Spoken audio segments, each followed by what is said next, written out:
E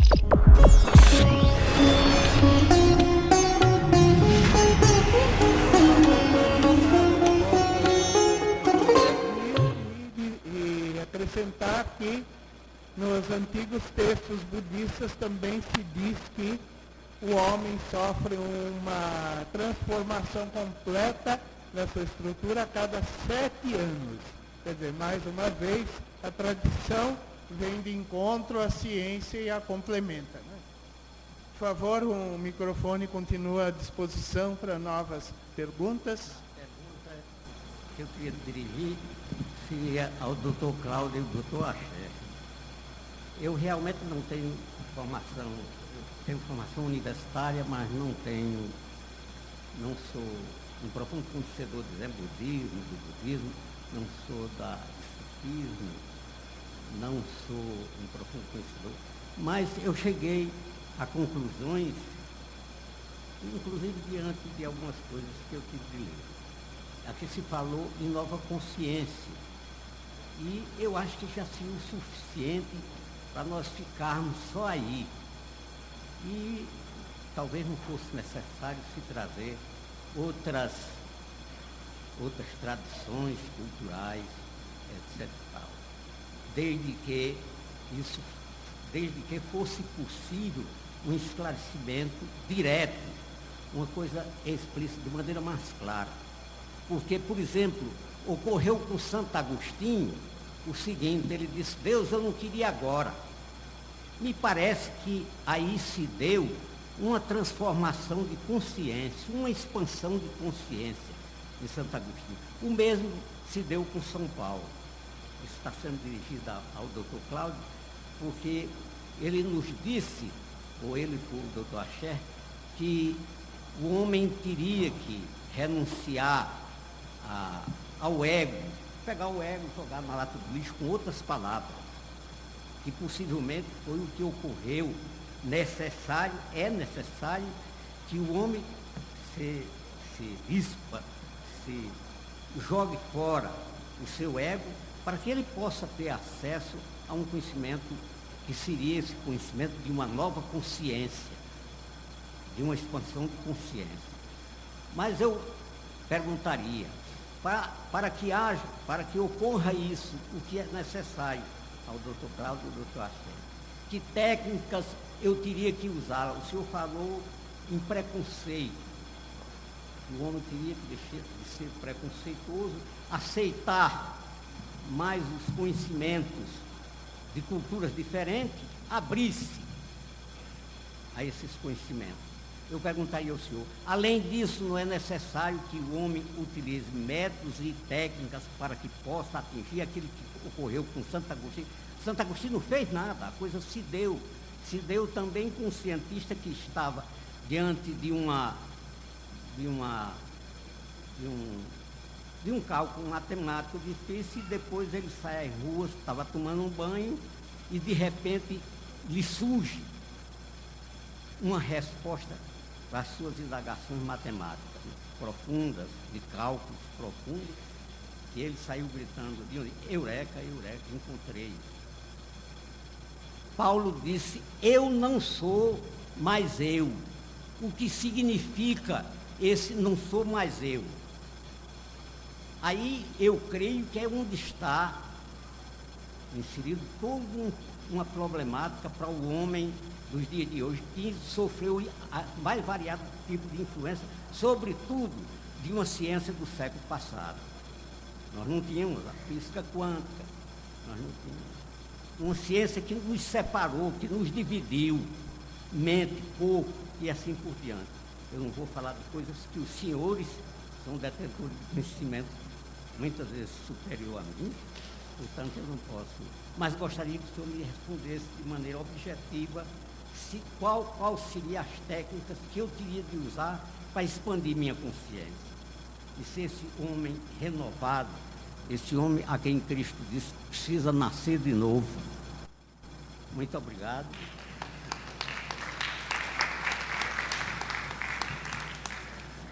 Veja bem, o senhor tem razão quando diz que é necessário nascer de novo. É mais ou menos isso que a gente sente quando começa a ter uma parcial compreensão daquilo que está ocorrendo. O senhor citou uma série de homens, de pessoas, que são até tidas como santos, que são pessoas muito especiais. Eu não sou essa pessoa especial, muita gente, a maioria da humanidade, não é essa pessoa especial. O caminho que eu acho que deve ser percorrido para que se tenha uma nova consciência é sim, continuo a dizer, se livrar de todo o preconceito, adquirir cada vez mais conhecimento e tentar fazer com que essas parcelas de conhecimento que a gente adquire comecem a fazer sentido. Cada um dentro do limite da sua experiência própria. E se a sua experiência própria, ele não consegue chegar a nada, aí ele pode realmente pedir a Deus, ou naquilo que ele crê, que o ajude a fazer esse caminho. E certamente, eu tenho certeza, ele vai ser atendido, como muitos foram no passado, serão no futuro, e estão sendo hoje. Não há maneira de se poder admitir uma nova consciência se a gente não se despir de tudo que existe. A técnica para isso, existem muitas. A primeira técnica de meditação, que eu conheço assim, vagamente, é você tirar todos os pensamentos da sua cabeça. Eu tentei muitas vezes, nunca consegui. Agora, também, né, não foi isso que me levou a um desânimo de dizer, não vou poder conseguir entender as coisas nunca. Isso vem naturalmente. Tem um momento que ocorre. E quando ocorre é muito prazeroso. Respondi a sua pergunta? Espero que sim. Complementando essa resposta, agora dentro de uma perspectiva do estudo comparado das religiões, eu diria que realmente nas religiões desenvolveram-se vários métodos e técnicas para quê? Exatamente para quebrantar o ego, despedaçar o ego, para que brote uma consciência maior. Eu vou contar um pequeno caso que aconteceu na nossa comunidade budista em São Paulo, o templo Higashi Honganji. Nós recebemos um neófito brasileiro, que hoje, aliás, já é missionário e excelente missionário, faz um trabalho magnífico, mas quando ele chegou no templo, era um rapaz entusiasmado, com muita boa vontade, mas tinha um ego muito inflado. Ele adorava aparecer, mostrar-se, né? Então, um dia, o tesoureiro do nosso templo, que é um alto oficial com poderes, né, decisórios, disse: fulano, você está escalado hoje para integrar a delegação que vai oficiar o culto em memória dos imigrantes japoneses no ritual solene que vai ter em São Paulo, no Parque Ibirapuera. É uma ocasião solene em que representantes de todas as escolas aparecem paramentados, cada um com os seus hábitos, né, e fazem um ritual, né? Então, o nosso neófito ficou nas alturas, foi correndo se vestir, colocou o hábito mais vistoso, o manto mais colorido, e então pronto, né? O tesoureiro olhou para ele e disse: olha, não é isso, não é exatamente isso que eu pedi. Você vai acompanhar a delegação para carregar as malas com material ritualístico dos montes. Faça a favor de trocar de novo. Belíssima lição, né, para quebrar o ego. Agora, para quem está familiarizado com a tradição cristã, eu recomendaria o livro, a leitura da Regra de São Bento, texto fundamental do monaquismo ocidental, capítulo 7 sobre a humildade. Ele compara a vida do monge ao percurso de uma escadinha da humildade, uma escada pela qual você desce para subir. Diz São Bento: quanto mais você desce em humildade, mais você sobe espiritualmente, mais virtuoso, mais perfeito espiritualmente você se torna. Agora, se você subir os degraus da escadinha, fortalecendo, inflando o seu ego, você desce espiritualmente.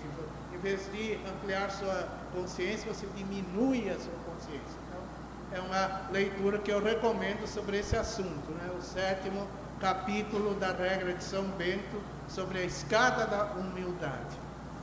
O microfone continua à disposição dos presentes. Ricardo.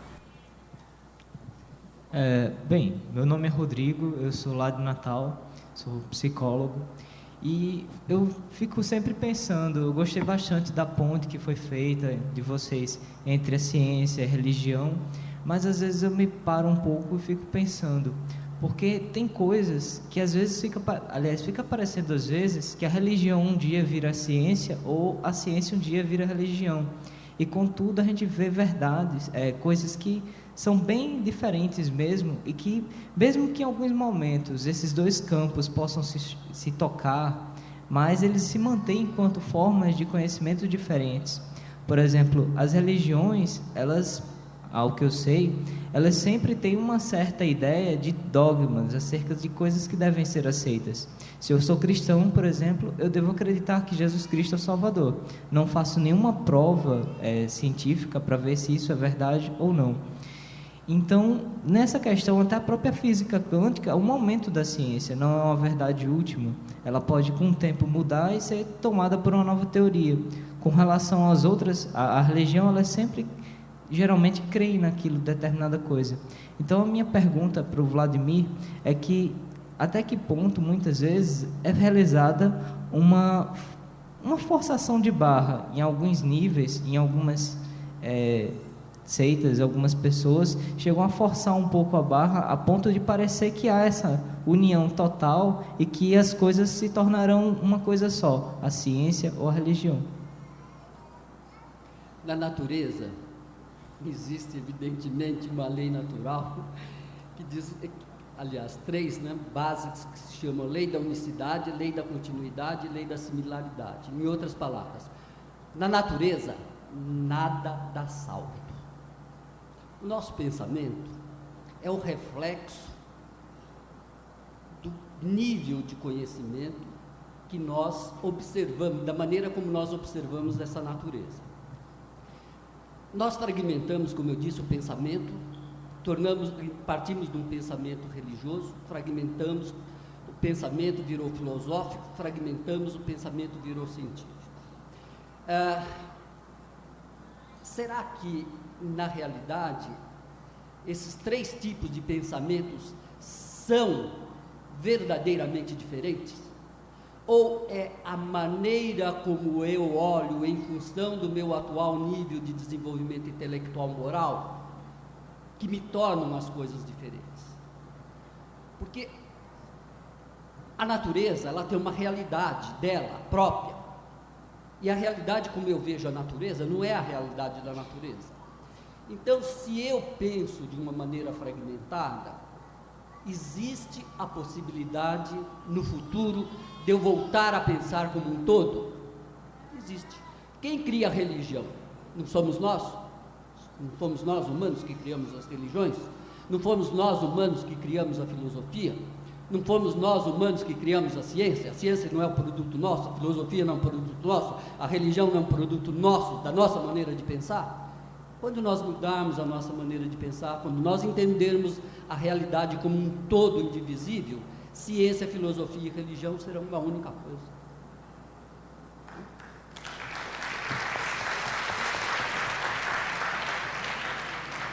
Complementando, né? Nós aqui no Ocidente moderno, nós encaramos o saber como compartimentado, né? Religião é ciência, é uma coisa, ciência é outra, filosofia é outra, mas será que é assim mesmo ou sempre foi assim? Eu vou responder primeiro o caso do budismo. Os orientalistas ficam debatendo se o budismo é religião ou filosofia ou não sei o que, né? Na realidade o budismo é tudo. É religião sim, porque tem culto. É filosofia, é filosofia também, porque tem especulação filosófica. E é ciência sim, porque tem teoria atômica, como tinha nos pensadores gregos, e tem a descoberta do inconsciente 2000 anos antes de Freud e Jung.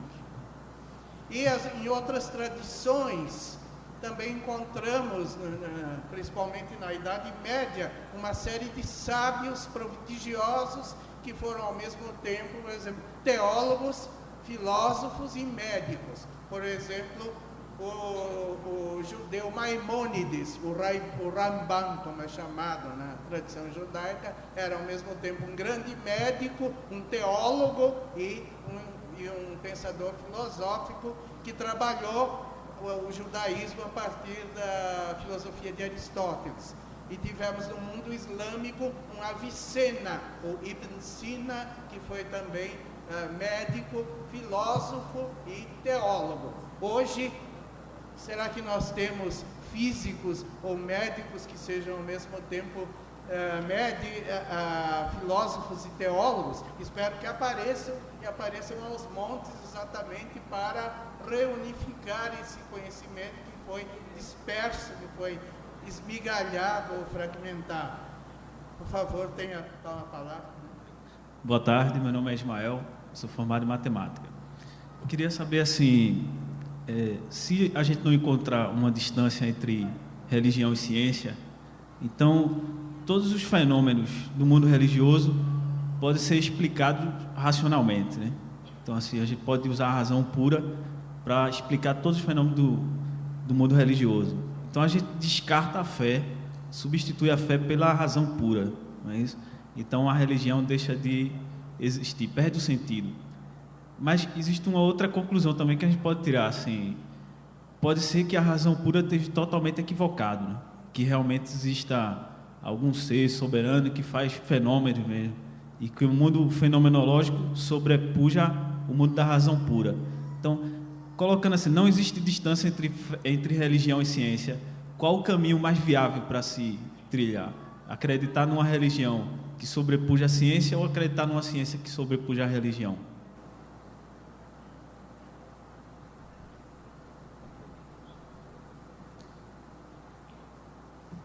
Bom, do fundo, o que é a matemática? Matemática é a linguagem da física. A matemática é uma linguagem, simplesmente uma linguagem, porque é uma linguagem universal. Nós precisamos fazer a diferença entre língua e linguagem, né? Às vezes nós confundimos muito o que é língua e o que é linguagem. A linguagem varia de um lugar para o outro. E a linguagem, ela é frequentemente deturpada de local para local, porque ela sofre uma série de vicissitudes em que, por exemplo, aqui na Paraíba uma determinada palavra tem um sentido, e você vai no Rio Grande do Sul, essa mesma palavra tem outro sentido. E quando você muda de línguas, de país, muda todo o contexto. Quando você escreve assim, E igual a MC2, a equação, ela vale aqui na Paraíba, no Rio Grande do Sul, na Rússia, em Moscou, na China, na Conchinchina, na Índia, ela vale em qualquer lugar. É uma linguagem universal. Então, nós temos que pensar na matemática como um meio de expressão que seja comum e coerente a todos, que todos vão enxergar aquela linguagem da mesma maneira e interpretar da mesma maneira. Ao longo do tempo, a fé dogmática, ela vai se modificar para a fé raciocinada. E quando ela se modificar para a fé raciocinada, todas as crenças estarão no mesmo patamar, estarão no mesmo nível, porque toda crença, a fé, ela quer expressar nada mais, nada menos do que um significado de uma lei natural. E se a lei é natural, ela vai valer sempre para todas as religiões. Então o pensamento tem que convergir. Agora, quanto tempo? Esse é o problema, porque a inteligência humana, e a gente chama inteligência a capacidade de resolver problemas novos, não? De modo simplista, a inteligência evolui, Evolui. Cada vez mais você aprende coisas novas, cada vez mais você consegue explicar coisas que até então você não conseguia, mas que as coisas existiam. As coisas não nasceram hoje, elas sempre existiram. Você vai conseguindo explicar e você vai transmitindo essa explicação. Mas para que a explicação seja a mesma para mim, para você e para outra pessoa, se usa matemática. Porque não há uma maneira de distorcer a linguagem matemática. Tá?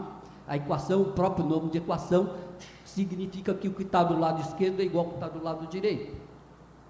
É uma igualdade de maneira de pensar. Tá? Então, a matemática serve como instrumento de comunicação? Serve. Mas ela não significa que existe como dizia o próprio Kant, uma razão pura. Não existe uma razão pura. Mesmo porque, se nós considerarmos o que é razão é uma faculdade, uma aptidão inata. E na mente, a mente formada por um conjunto de faculdades, essas faculdades não trabalham isoladamente. Você acha que o instinto trabalha isoladamente da inteligência, a inteligência trabalha livremente da imaginação, do discernimento, da razão, da sensibilidade, da força de vontade, do livre-arbítrio, da liberdade? Não, todas essas faculdades têm que trabalhar em regime de sincronismo e interdependência, senão não existe maneira de você pensar com esse universo tão grande quanto você tem. Então, a convergência é natural,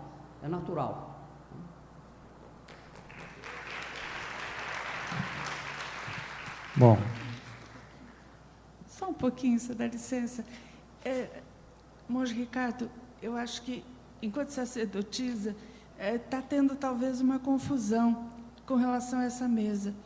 Quando se fala ciência e tradição, e não esqueçamos que religião é tradição e tradição é invenção do ser humano, as pessoas estão visualizando, as pessoas sentadas aí, dos quais 3 são nossos companheiros do diálogo interreligioso, eu pouco conheço o doutor Cláudio, como cientistas.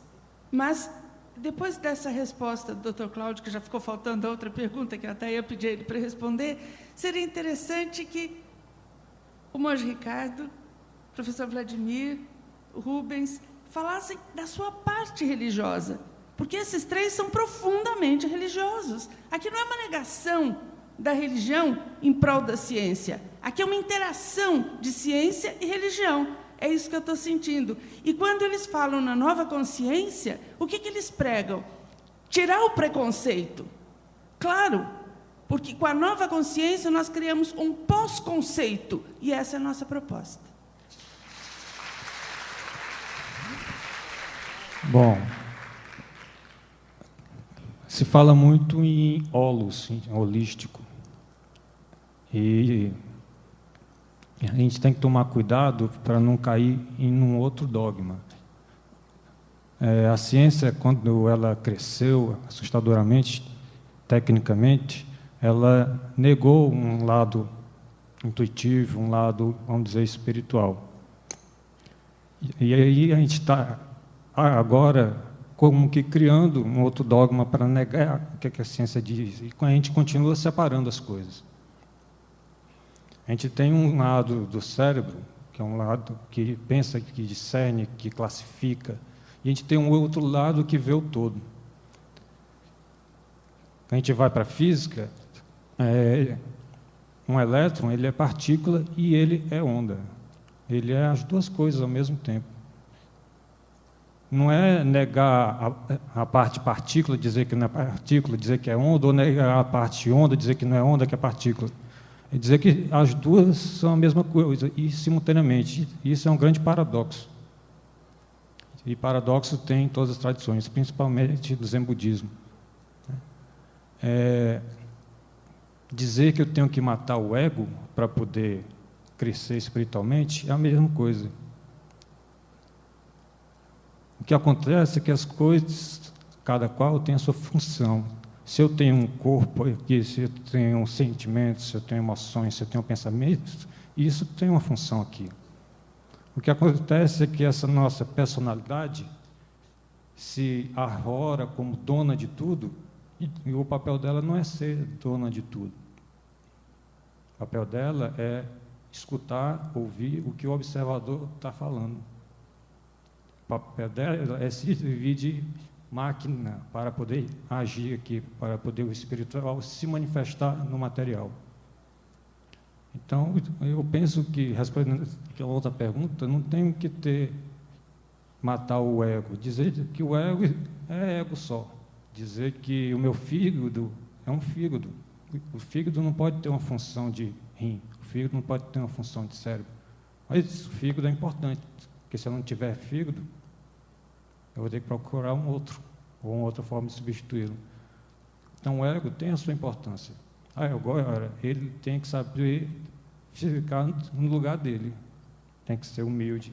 E aí tem toda uma série de doutrinas éticas e morais que todas as tradições têm, e a sociedade como um todo tem, que o yoga chama de, por exemplo, yamas. Então, isso são formas de dizer, ego, você tem que fazer isso, esse é o seu trabalho. Mas, ao mesmo lado, eu tenho que fortificar esse ego com austeridades, com conhecimento, etc., que são os 3 primeiros niyamas, para poder o meu observador começar a agir e comandar esse ego. Então, a gente tem que começar a pensar não mais separativamente, a gente tem que começar a pensar integralmente. A gente está olhando uma moeda, e uma moeda tem cara e uma moeda tem coroa. A gente pode pensar concretamente e dizer que cara é cara e coroa é coroa, e isso é correto. A gente pode pensar dizendo que cara e coroa é a mesma coisa, é moeda. Então, uma forma mais ampliada de se ter consciência é de dizer que o isósceles, o escaleno e o equilátero tem um elo comum, são triângulos. E aí você abstrai das diferenças uma unidade. E dizer que as diferenças são una e que o uno é diferente é uma forma mais elevada de perceber as coisas. Aí você diz isso, eu ampliei a minha consciência. E um exercício para ser feito diariamente. Qual é o elo que existe entre esses diferentes? Porque tudo é uma coisa só.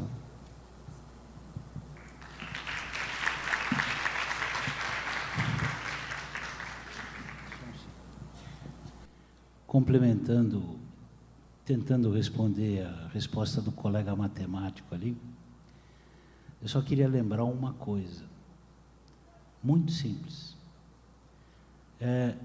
Eu me orgulhava muito da minha régua de cálculo, que eu carregava aqui no bolso, que você provavelmente, pela idade, não acredito que consiga manobrar sem ler bastante o manual hoje em dia. Quando me apresentaram a primeira espetacular calculadora microprocessada, tal. Era um tijolo deste tamanho, tinha 4 dígitos, com umas válvulas que eram na época chamadas de nixes, e, pasme, fazia as 4 operações, as 4, porém sem vírgula. O custo dela, nem queriam contar para a gente, porque tinha custado uma barbaridade tão grande de pesquisa, de desenvolvimento e tal, que a gente ficava olhando aquilo ali e falava assim, tudo bem, né? Bom, né? Esse é o estágio que nós estamos hoje. E aí disseram, mas olha, não percam a esperança que logo, logo vai haver outras técnicas, outros elementos construtivos, e calculadoras vão ser muito simples, de 4 dígitos, de 6 dígitos, de 18 dígitos, e agora nós estamos também trabalhando no negócio chamado chip e tal, enfim. Né? Isso não foi no século passado, mas não foi no século retrasado. Isso não faz nem 30 anos. Hoje em dia, com a capacidade de cálculo que os modernos computadores têm, com os computadores dedicados à pesquisa científica, interligados entre si, as possibilidades de descoberta por modelo matemático são incríveis.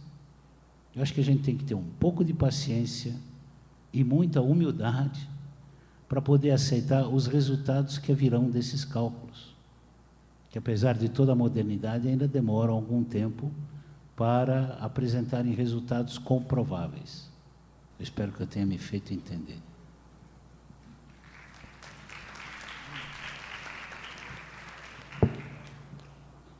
Bem, eu procurei responder as perguntas da maneira como elas foram feitas. Dizer que eu sou físico e não tenho nenhuma vinculação com o aspecto de religiosidade seria mentir. Sim, eu tenho uma crença, eu sigo a doutrina espírita kardeciana, mas não foi sempre assim. Eu fui educado na Igreja Católica Apostólica Romana, como a maioria de todos, até mais ou menos, até 17 anos, quando entrei na faculdade, comecei a fazer meu curso de física. Depois eu fui mudando a minha maneira de pensar e me tornei, durante 35 anos, aquilo que o pessoal chama de ateu. Tá? Porque eu estava fazendo uma revisão dos meus dogmas religiosos, da minha educação religiosa, em todo aquele novo universo que eu estava conhecendo como físico, porque, como eu volto a insistir, a palavra física vem do grego, que significa natureza. Quando se estuda física, se procura compreender a natureza como ela é, apenas isso. E eu notava que existia uma lacuna muito grande entre o credo religioso no qual eu fui educado e aquelas leis da natureza que eu estava aprendendo, e a amplidão dessas leis da natureza, que elas não eram tão particulares, mas elas cabiam no universo como um todo.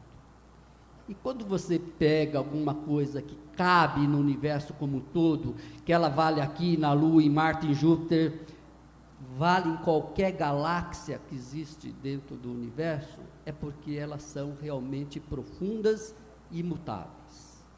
E a realidade muda. Como eu disse várias e várias vezes, a nossa realidade é aquilo que nós percebemos. E quando você começa a perceber coisas diferentes, você muda a sua maneira de pensar, você muda a si próprio. Essa é a questão do observador, você muda a si próprio. E eu mudei a minha maneira de pensar. E quando eu me dediquei a estudar o Espiritismo, eu encontrei dentro do Espiritismo kardeciano muitos e muitos e muitos conceitos que coincidiam com a maneira de eu ver a física. Inclusive, eu costumava dizer que tem um livro do Kardec que se chama A Gênese, né? Que se o Einstein tivesse lido, que foi escrito em 1865, que se o Einstein tivesse lido esse livro, ele teria feito a teoria da relatividade antes, porque a teoria da relatividade está lá escrito com outras palavras, não? Apenas com outras palavras. Daí eu ter me referido sempre ao Upanishads, que nós não fazemos quase nada de novo, o que nós fazemos é redescobrir as coisas que estão lá no passado. Apenas isso. Não? Então, nós temos uma raiz religiosa? Sim, todo cientista tem. Todo cientista tem. A maneira de ver é que pode ser um pouquinho diferente de um para o outro. Então, é impossível dissociar religiosidade de ciência, é impossível. Quando se diz assim, o cientista diz assim, mas hoje eu tive uma intuição muito grande e isso me levou a chegar na equação de Schrödinger, colocar uma série de variáveis ocultas e interpretar uma série de conceitos de mecânica quântica. Eu fiz por intuição, por inspiração. E o que é isso? O que é intuição? O que é inspiração? Então, eu tenho uma ligação, no conceito do Espiritismo, eu sou o Espírito. E o Espiritismo define o Espírito como ser inteligente. Se eu sou o ser inteligente, eu sou o Espírito. Não existe uma dualidade, eu e o meu Espírito. Existe sim, eu, Espírito, eu, ser inteligente.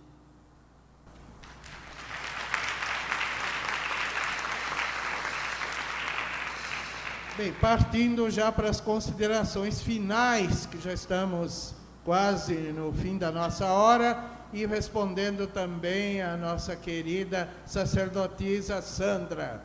Infelizmente temos que terminar por aqui. Há pouco, quando perguntaram sobre cura quântica, eu disse que eu não entendia nada do assunto e passei aos meus colegas. E quando os meus colegas começaram a falar, eu descobri que eu sabia sim, só que com outro nome, ou seja, o que vocês chamaram aí de cura quântica, no budismo nós chamamos de Adhisthana, em sânscrito, e no budismo japonês de Kajikito, que nada mais é do que uma forma de yoga. Yoga dos 3 segredos, em japonês Samitsu Yuga. Ou seja, um oficiante faz um rito transmitindo o poder de Buda a uma pessoa, digamos a um doente, a uma pessoa que sofre, né, através do yoga dos 3 segredos. O segredo do corpo, um mudra ou um gesto simbólico, um gesto secreto. O mantra ou a palavra simbólica de significado secreto. E o samadhi, a visualização mental de uma forma simbólica também secreta. Ou seja, ciência e religião, mais uma vez, mostram-se aí unificados. E eu concluo essa mesa relembrando uma velha máxima hermética que nos convida a reunir o que está disperso. A nossa civilização fragmentou o saber, jogou a ciência para um lado, filosofia para o outro, religião para o outro. A nossa tarefa agora é reunir isso tudo que está disperso.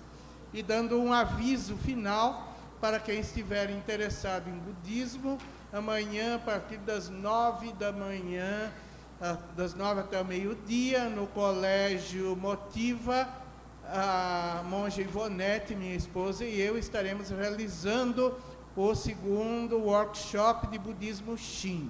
E com isso eu dou por terminada esta mesa, agradeço aos meus ilustres companheiros e também ao público pela sua colaboração, e depois, então, de alguns instantes de descanso, acredito que teremos a sequência da programação com a palestra do Sheikh Jihad, que já se encontra aqui presente.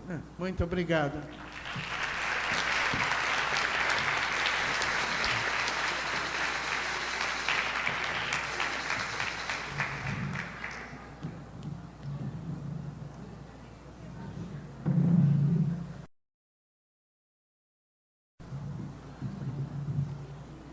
Meus amigos, nós vamos emendar direto aqui agora, que nós vamos ter uma palestra que esperamos ser muito elucidativa, muito esclarecedora, porque o tema da palestra é o Islã no Ocidente. E vamos convidar para o palco o Sheikh Jihad Hassan.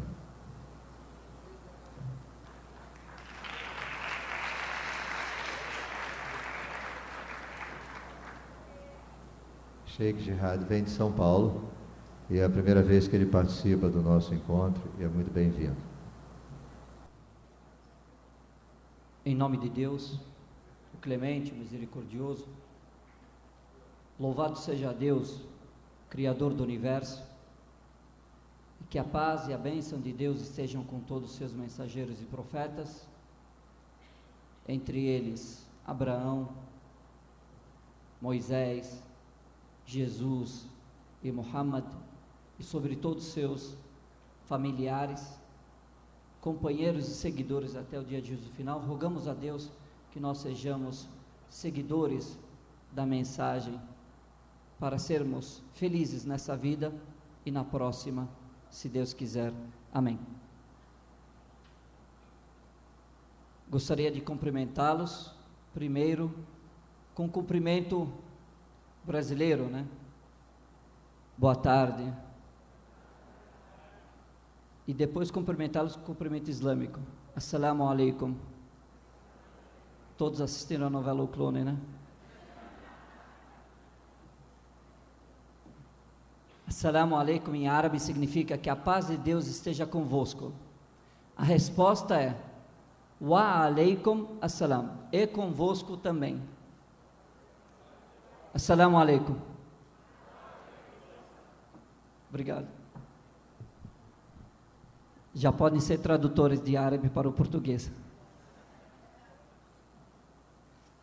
Em primeiro lugar, agradeço a Deus por essa oportunidade de estar nos reunindo na prática do bem, na busca do conhecimento e no crescimento espiritual.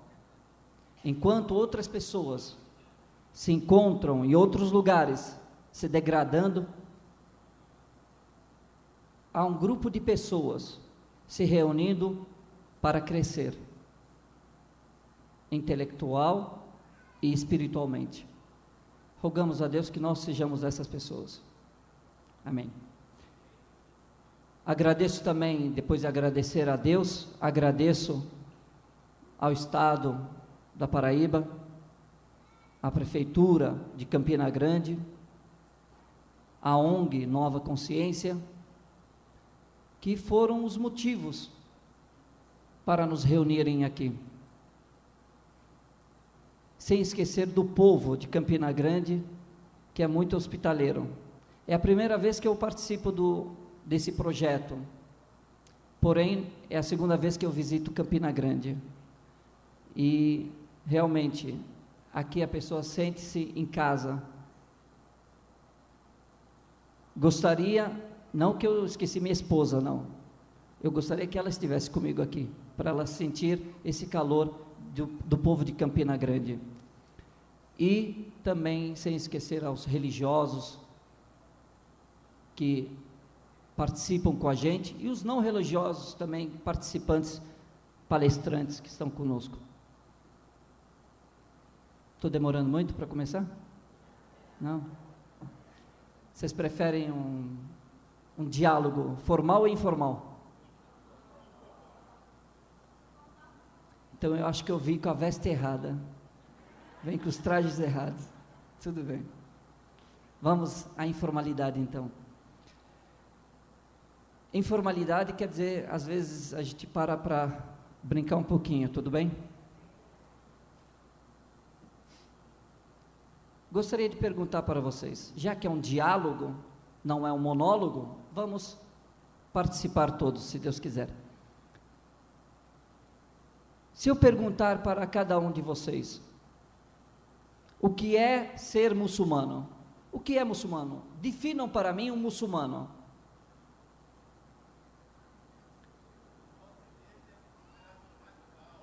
Como? Radical. O que mais? Não tem problema, pode falar.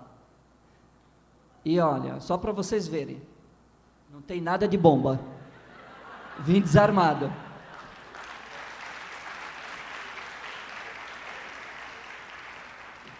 Dessa vez eu vim desarmado.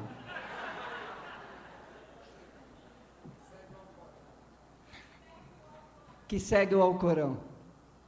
Alguma outra opinião? Fanático. Fanático, tudo bem. Outra, diferente. Alguém? Religioso. São várias qualidades e são características boas e pejorativas que se tem sobre, e é verdade isso. Só que vocês esqueceram uma coisa, das mulheres, que oprimem as mulheres, vocês esqueceram disso?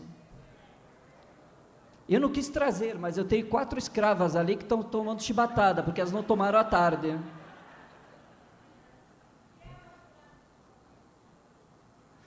O que acontece? É que nós conhecemos aqui no Ocidente, a religião islâmica, ela é conhecida através dos meios de comunicação. Porém, os meios de comunicação, eles passam a informação correta? Impossível. Impossível. Nenhuma ciência pode provar que os meios de comunicação conseguem passar a informação correta. Por quê? Porque a informação, vamos focalizar aqui a religião islâmica. Não se pode, por quê? Onde ela passa? Passa nos noticiários. E os noticiários passam em 30, 40 segundos, 1 minuto e meio, 5 minutos. O que você pode aprender em 5 minutos? Só que, infelizmente, a pessoa que está assistindo Jornal Nacional, Jornal da Record, Jornal da Band, quando passa-se sobre a religião islâmica, passa-se em 30 segundos. A pessoa que está olhando sai da frente da televisão com uma sensação de satisfação. Ela realmente, agora ela entende o que acontece na Palestina, ela entende o que acontece na Chechênia, ela entende o que acontece no Iraque, no Afeganistão, na África, no Líbano. Agora sim, eu sei o porquê que isso está acontecendo. Só que, infelizmente, são todas informações preconceituosas, são informações discriminatórias. Nesse momento, eu gostaria de dialogar e passar um pouco daquilo que nós somos de fato, porque a questão é lógica. Nós, muçulmanos, contem comigo, são 1.350.000.000 de muçulmanos ao redor do mundo. O Vaticano diz que nós somos 2 bilhões. Eu acho que é muito. 1.350.000.000 de muçulmanos ao redor do mundo. Se cada um fosse terrorista e fosse o que a mídia está passando que é, com certeza a gente não estaria tendo esse diálogo agora. Vocês já estariam no além. Já teria me explodido, porque se todo muçulmano é terrorista, não iria sobrar pedra sobre pedra, nós estaríamos nos gladiando entre um explodindo muçulmano. Então, passa-se uma ideia totalmente errada da religião islâmica. Vamos descobrir o que é de fato um muçulmano da fonte de um muçulmano. A religião islâmica, o muçulmano, o que significa Islam? Islam. A palavra Islam, de onde vem o islamismo, Islam vem da palavra salam, em árabe, significa paz. Então, a pessoa que segue o Islã, ela é uma pessoa chamada muçulmana. Muçulmano é aquele submisso a Deus. Então, Islam significa submissão total e voluntária a Deus único. Submissão total e voluntária a Deus único. Então, quando a gente fala submissão total, eu não tenho o meu prazer ou a minha vontade, ela não sobrepõe à vontade de Deus. Deus está acima de mim, então tudo que Ele ordena eu tenho que acatar. Isso é total, submissão total a Deus e a mais ninguém. Segundo, e voluntária. Aqui voluntária, Deus no Alcorão Sagrado, que é o livro dos muçulmanos, Deus ele diz: não há imposição quanto à religião. Não há imposição quanto à religião. Então, se não há imposição quanto à religião, ninguém pode ser obrigado a ser muçulmano. Então, é falsa aquela propaganda de que os muçulmanos se expandiram na base da espada e para catequizar ou para islamizar as pessoas. Tanto essa alegação é falsa, que os muçulmanos estiveram presentes por 8 séculos na Andaluzia, Espanha, Portugal, chegaram a 30 quilômetros de Paris. E hoje eu pergunto, depois da saída deles, depois da permanência de 8 séculos, 800 anos, eu pergunto para vocês, qual a língua que os espanhóis falam hoje? Qual a língua deles? Espanhol. Qual a religião deles? Cristã. E os portugueses? Da mesma forma. Os portugueses falam o português e a religião oficial deles é a cristã. Então, a permanência deles, dos muçulmanos, na Europa há 800 anos, não fez com que eles se tornassem nem muçulmanos e nem falassem o árabe. Então é falsa essa alegação de que os muçulmanos querem islamizar o Ocidente, porque já teriam feito se quisessem. As universidades eram deles, os filhos dos reis espanhóis estudavam nas universidades islâmicas, então é falsa. Vamos ver um outro caso. Quanto tempo os portugueses permaneceram, colonizaram o Brasil? E depois da saída deles, qual a língua que nós falamos aqui no Brasil e qual a religião oficial do Brasil? Eles impuseram a sua língua e impuseram a sua religião. Então é falsa essa alegação que os muçulmanos, mas é uma propaganda. Por quê?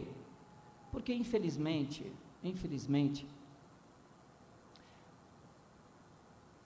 algum país muçulmano invadiu os Estados Unidos ou invadiu a Inglaterra?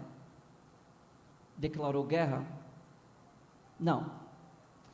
Mas os Estados Unidos invadiram os países islâmicos. A França, a Inglaterra invadiram os países islâmicos. Porém, hoje, que é o caso mais recente, no Iraque, os Estados Unidos invadiram o Iraque. Impressionante. As pessoas que se revoltam, que se estão defendendo suas casas, são tidas como terroristas. Existem excessos, existem fanáticos? Não estou discordando, porque o fanático ele não tem religião. Fanático cristão, fanático judeu, fanático muçulmano, fanático ateu, fanatismo é um só, é um grupo só, ele não tem nada a ver com religião. Então, colocar religioso muçulmano como terrorista, temos que ver, terrorista aos olhos de quem? Quem lhes interessa colocar os muçulmanos como terroristas? Eu acho que saí fora um pouco do assunto, vamos retornar. Vamos conhecer o Islã. O que é ser muçulmano? Primeiro, pois, fala, mata em nome de Allah. Tem gente que mata em nome de Allah, em nome de Deus, em nome de Jeová, isso aí, esses são os fanáticos.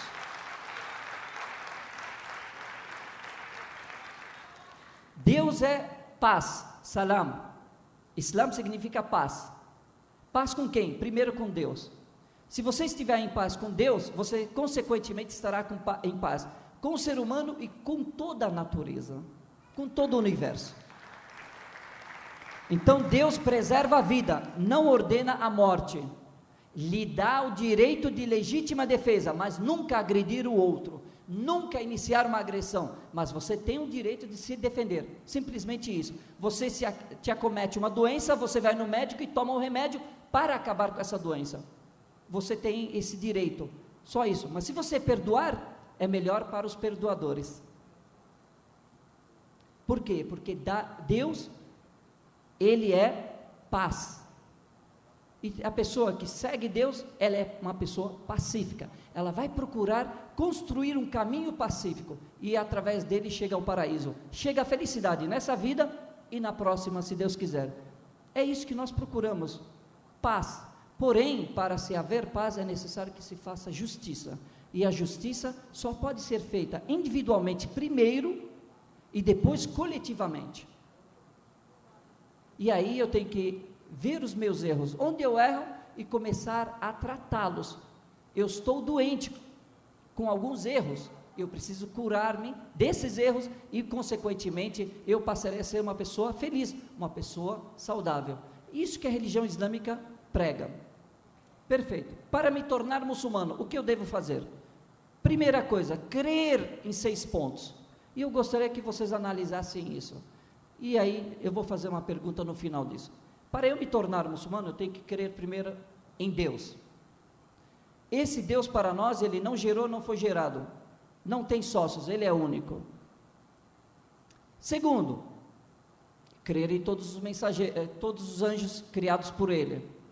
O terceiro, crer em todos os livros sagrados revelados por Deus. Aqui, quando eu falo todos os livros sagrados, eu falo, todo muçulmano tem que crer que Deus enviou os 10 mandamentos para Moisés, a Torá para Moisés, os Salmos para Davi, o Evangelho para Jesus e o Alcorão Sagrado para o profeta Muhammad. Então, todo muçulmano tem que crer nisso. Qualquer pessoa que deixar de crer num desses livros, deixa de ser muçulmana. Por quê? É alicerce, é base essencial para a pessoa se tornar uma pessoa muçulmana. Crer em Deus único, nos anjos, nos livros sagrados, crer em todos os mensageiros enviados por Deus. Nós muçulmanos acreditamos, tudo que eu estou falando aqui são os muçulmanos, viu pessoal? Se alguém discorda, é direito e eu respeito, só que eu estou dizendo sobre a minha religião. Nós muçulmanos acreditamos que o primeiro profeta é Adão, que foi criado das mãos de Deus, e o último é o profeta Muhammad. E aqui Muhammad é importante para todos aqui, meus irmãos, e principalmente para os professores, para os formadores de opinião. Fala-se muito em Maomé, e aqui eu gostaria de explicar alguma coisa. Não existe Maomé, não existe Maomé, não existe nenhuma pessoa, nenhum personagem chamado Maomé na história islâmica. O nome correto é Muhammad, é Muhammad. Por quê? Porque esse nome não se traduz. Você pode traduzir o significado dele, mas não traduzir o próprio nome. Por exemplo, meu nome é Jihad. Ninguém deu risada, ninguém falou nada. Jihad, Guerra Santa. Que pena. Tá, meu nome é Jihad. Aí você fala, isso, Jihad, é muito difícil. Lá no teu país é Jihad, aqui é Brasil, tudo é mais simples, é tudo mais fácil. É o seguinte, Jihad é difícil, vamos te chamar de Geraldo. Eu posso atender? Como? Se eu quiser, mas não é o meu nome. Meu nome é Jihad. Então o nome original é Muhammad. Porém, houve uma tradução do turco para o francês, do espanhol, e aí veio para o português como Muhammad. E um detalhe aqui, posso contar uma piadinha? Muhammad é o nome mais popular do mundo. E aí, se você chegar numa mesquita ou em qualquer país árabe, fala, eu sou amigo do Muhammad. Está livre. Tem um monte de Muhammad. E aí, uma vez havia um jogo de futebol. Zeca da Paraíba, mais ou menos, Silva, nome popular, e havia um jogo de futebol, e aí houve uma falta muito dura, o juiz, Muhammad está fora, saiu metade do time, e aí ele, mais uma falta, ele falou, Ahmad está fora, saiu a outra metade do time. Nomes comuns, muito populares, é Muhammad e Ahmad, isso é comum, e os dois têm o mesmo significado, de louvado. De louvado. Isso se a gente for ver na Bíblia, quando fala-se o Consolador. A palavra Consolador, se vamos voltar no grego, Paráclitos, ela significa louvado. Significa louvado. Então, só um detalhe a mais. Então, nós muçulmanos acreditamos que desde Adão até o profeta Muhammad, existiram vários profetas. A pergunta aqui, quantos profetas, de acordo com a religião islâmica, foram enviados ao longo da história da humanidade? Vocês podem chutar, estão arriscados a marcar um gol. 7, quem falou 7? Mais de 100. Vocês acham muito? Quanto? 15? Mais? É mais de 100. Pellegrini. 1.200? Um pouquinho mais. Como? Tirando.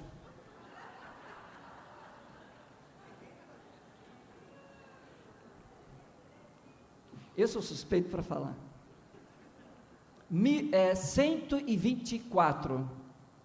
124 mil profetas. Muitos deles, e todos os profetas da Bíblia, nós reconhecemos eles. tanto da Torá quanto do Evangelho.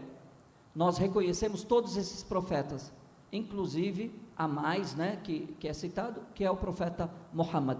Para nós, muçulmanos, e é importante, meus irmãos, nós sabermos, fala-se que os muçulmanos não acreditam em Deus. É um absurdo que eu ouço isso. Vocês acreditam em Deus?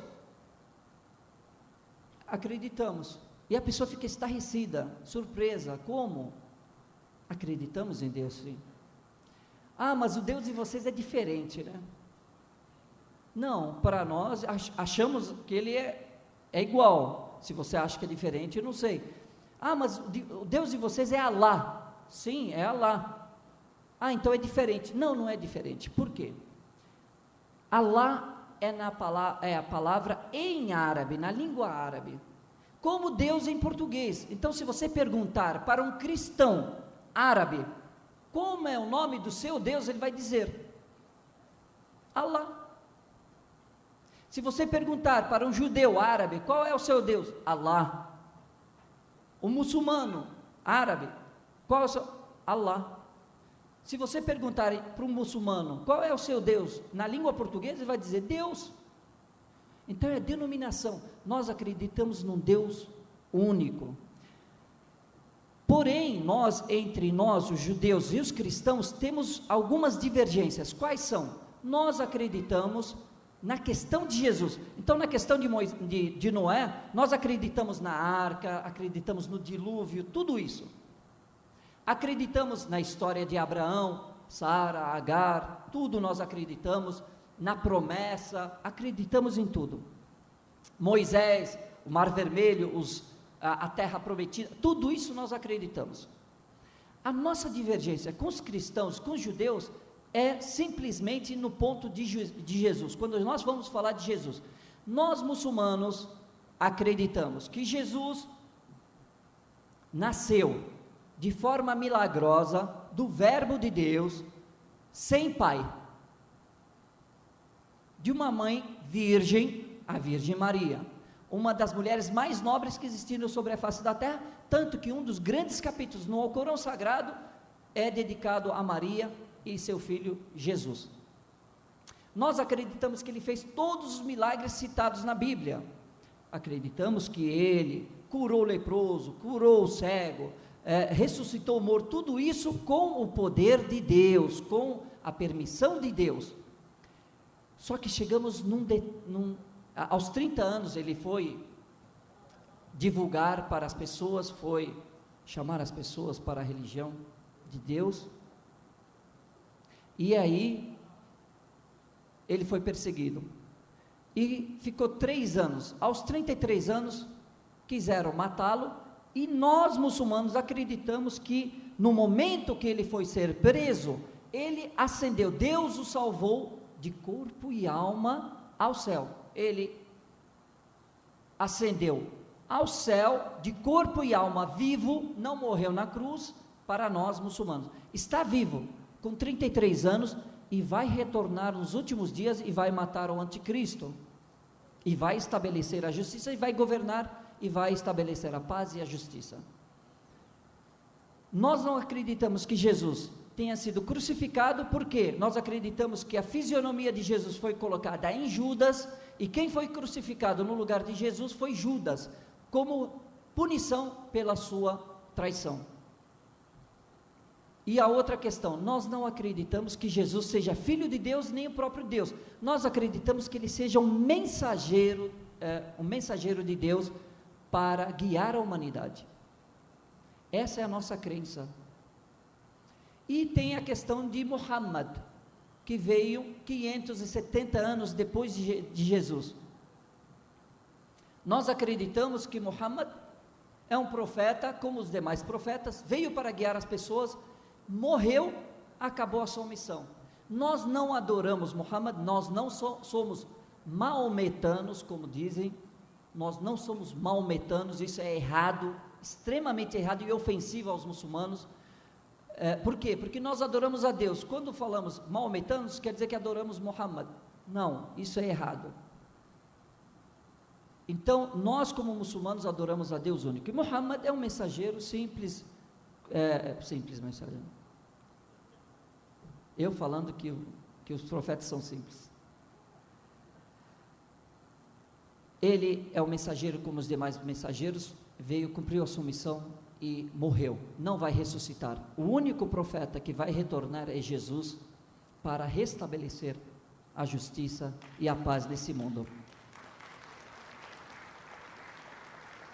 Então, a nossa crença não é alheia pelo contrário, para nós muçulmanos, a religião é única, ela é uma, por isso que todas as religiões são monoteístas. Então a religião de Deus é uma só, ela vem de Deus, só que ela teve 3 etapas. Por exemplo, a Constituição brasileira, nós temos uma Constituição da década de 30 e outra da década de 80, certo? Estou errado? Certo. É que eu não nasci no Brasil. Pode esperar mais um pouquinho, mas não esqueça, senão pode fazer agora, se você for esquecer. Vou falar, se Deus quiser. Aí, já vamos entrar agora. A questão do Alcorão. Nós falamos que ia ser um diálogo, né? Então, diálogo, existe isso. Nós, muçulmanos, acreditamos que o Alcorão nada mais é do que uma nova etapa porque nós acreditamos que a religião ela é de Deus. Então, o que é religião? São as regras que Deus estabeleceu para serem seguidas, nada mais do que isso. Tudo bem. Só que elas sofreram o quê? Etapas, elas vieram por etapas. Veio uma etapa, judaísmo, depois veio uma outra etapa, revogando algumas leis, inovando, ratificando, retificando, criando novas leis, chamado cristianismo, e depois a outra etapa, islamismo. Só que todas elas vêm de Deus, então a fonte é única, é Deus, então as regras são de Deus. A base, se vocês perceberem, a base das 3 religiões são únicas. São únicas. Aonde é que elas se diferem? Em algumas questões secundárias. Em algumas questões secundárias, fora a questão de Jesus, que é uma questão primordial. Agora, o Alcorão nada mais é do que um livro sagrado, que é a palavra de Deus mais recente. Então, quando nós falamos, e o professor Pellegrini falou sobre a Constituição de 34 e a de 88, que teve 2, né? Confirmou isso, né, Pellegrini? Teve 2 constituições aqui no Brasil, né? Não, a terceira é aquela da época, só para fazer um paralelo com as mais conhecidas. Na década de 30 teve uma também, não teve? Exatamente. Eu quero só 2, só para fazer um comparativo. Nós tivemos também na época do militarismo também. Uma pessoa em sã consciência, ela pode dizer, a Constituição de 88 eu não vou seguir, eu vou seguir só da década de 30? Não, por quê?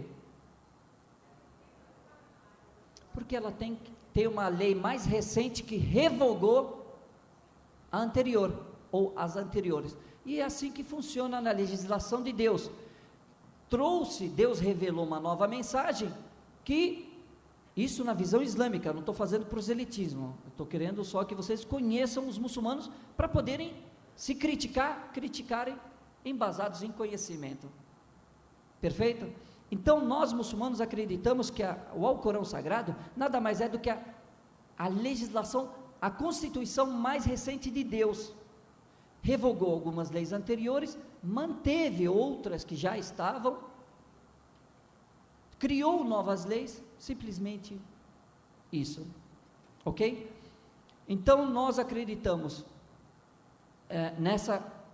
que Deus é único, acreditamos nos anjos, nos livros sagrados, nos profetas, e acreditamos que depois dessa vida nós teremos uma vida eterna. Nós acreditamos que essa vida, ela tem 3 etapas: a vida uterina, dentro da barriga da mãe, a pessoa sai daquela vida, ela morre daquela vida para nascer para o útero desse universo, depois ela passa algum tempo, ela morre desse útero, vai e nasce para uma outra vida, porém a outra vida é eterna. e lá todos nós acreditamos que todos serão ressuscitados de corpo e alma, e seremos julgados por Deus, e haverá paraíso e inferno eternos. E o sexto e último pilar, nós acreditamos que haja o destino. E para nós o destino ele é simples. Quem assistiu a novela aqui, ouviu falar bastante do Maktub. Maktub? Está escrito. Maktub está escrito. A gente faz alusão ao destino quando a gente fala, está escrito. E na realidade não é isso. Por quê? Porque passa-se uma ideia de que está tudo destinado, então eu não tenho participação, eu sou um ator reserva, eu não tenho participação nenhuma. Então, por que eu estou aqui? Se vocês têm que conhecer ou adquirir conhecimento sobre a religião islâmica, isso vai chegar até vocês, eu não preciso vir aqui, eu podia estar na minha casa agora. Não, nós acreditamos que o destino divide-se em duas partes. A primeira parte está escrito mesmo, não tem como mudar. Por exemplo, o dia que eu nasci, eu que escolhi? Alguém escolheu o dia que nasceu aqui? Estão dormindo? Estou servindo de sonífero? Não? Tá. Amém, pessoal? Edir Macedo faz isso direto, e ele acorda, todo mundo fala amém. Por que eu não consigo fazê-lo? Ainda bem que eu não consigo.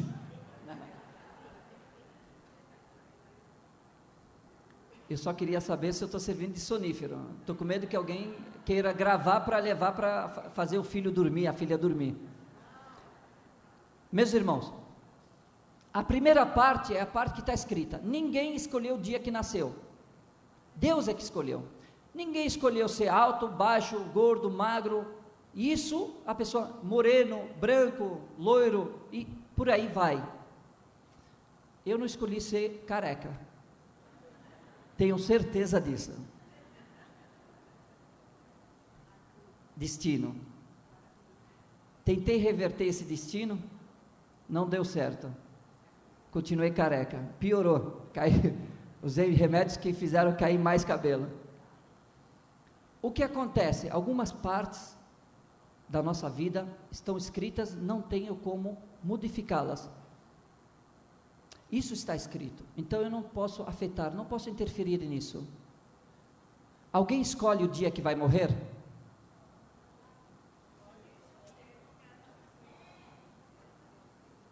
E aí? Escolhe ou não escolhe? Facilita? E o suicida? Ele escolhe? Na nossa visão, não. Porque a morte está nas mãos de Deus. Como o nascimento está na mão de Deus, a morte está nas mãos de Deus.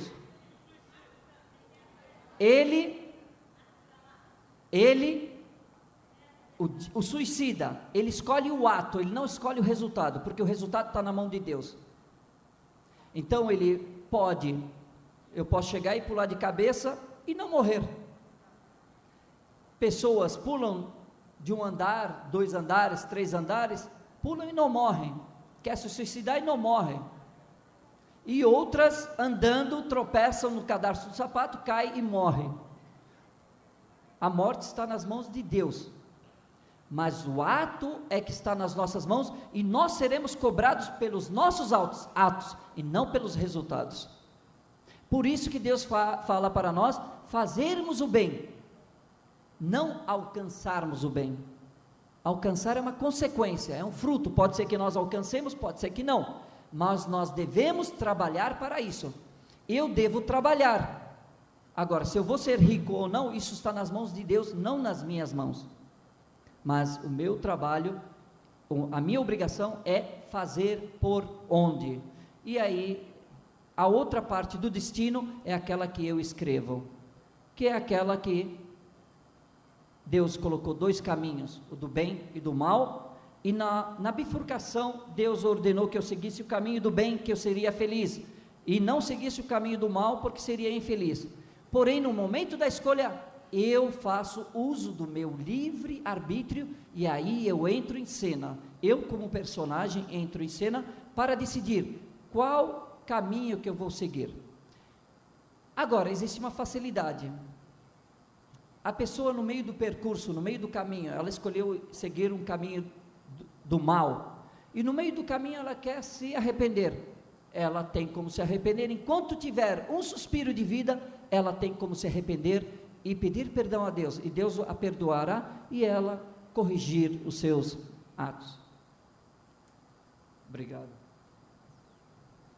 Esse pessoal é muito gentil. Pedro, fantástico.